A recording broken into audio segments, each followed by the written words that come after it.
రాష్ట్రంలో YCP party మునిగిపోయే నావా అని టీడీపీ ఎమ్మెల్యే అభ్యర్థి గంటా శ్రీనివాసరావు ఎద్దేవా చేశారు. వైసీపీని గద్దెదించేందుకు ప్రజలు ఎన్నికల కోసం ఎదురు చూస్తున్నారన్నారు. విశాఖ జిల్లా భీమిలి నియోజకవర్గం టీడీపీ ఎమ్మెల్యే అభ్యర్థి గంటా శ్రీనివాసరావు నామినేషన్ దాఖలు చేశారు.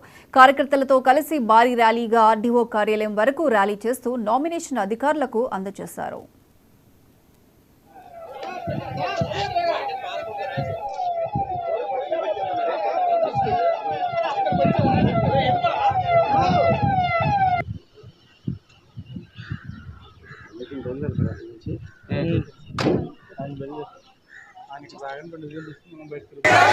డెవలప్మెంట్ అంతా కూడా ఈ ప్రాంతంలో కావాలి. అది రియల్ ఎస్టేట్ కావచ్చు, లేకపోతే ఐటీ కావచ్చు, టూరిజం కావచ్చు, లేకపోతే ఇంకా మిగతా ఎనీ డెవలప్మెంట్, ఎడ్యుకేషనల్ హబ్ కానీ అన్నీ కూడా ఈ ప్రాంతంలో కావాలి.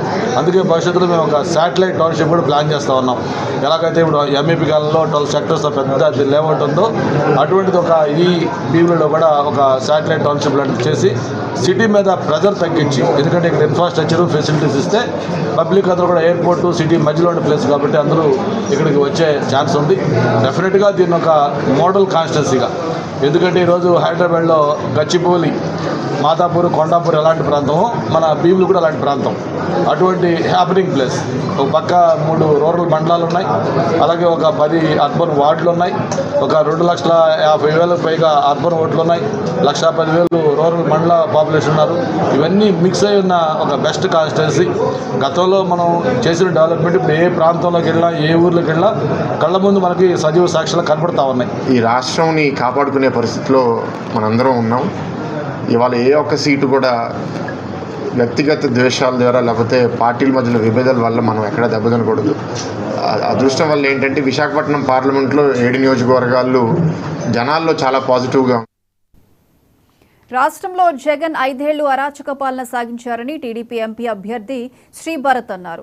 నాయకులపై దాడులు చేసి వారి పార్టీలో చేర్చుకున్నారని ధ్వజమెత్తారు. త్వరలో టీడీపీ, జనసేన, బీజేపీ అధినేతలు విశాఖలో ఎన్నికల ప్రచారంలో పాల్గొంటారని భరత్ తెలిపారు.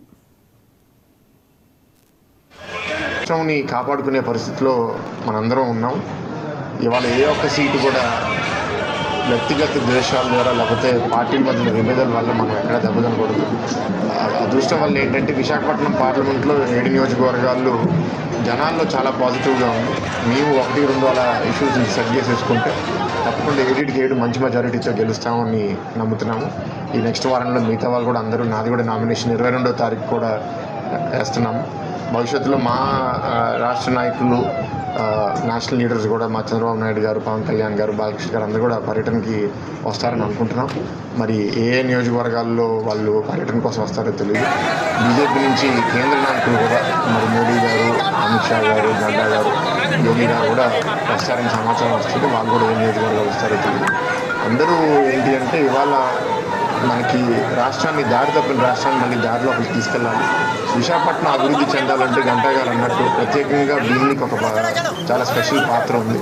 ఇక్కడ భూమి అవైలబిలిటీ అవనివ్వండి, లేకపోతే గ్రోయింగ్ సిటీ, ఇవాళ ఐటీ ఇన్వెస్ట్మెంట్ కూడా ఎక్కువ ఈ ప్రాంతంలోనే వచ్చింది. రేపు పర్యాటక కేంద్రంగా డెవలప్ చేయాలన్నా కూడా భీమిలి నియోజకవర్గం చాలా పనికొస్తుంది. సో రాష్ట్ర వ్యాప్తంగా Telugu Desam party, Janasena party, BJP కూటమి 20 లక్షల ఉద్యోగాలు సృష్టిస్తామని మేము హామీ ఇచ్చాం.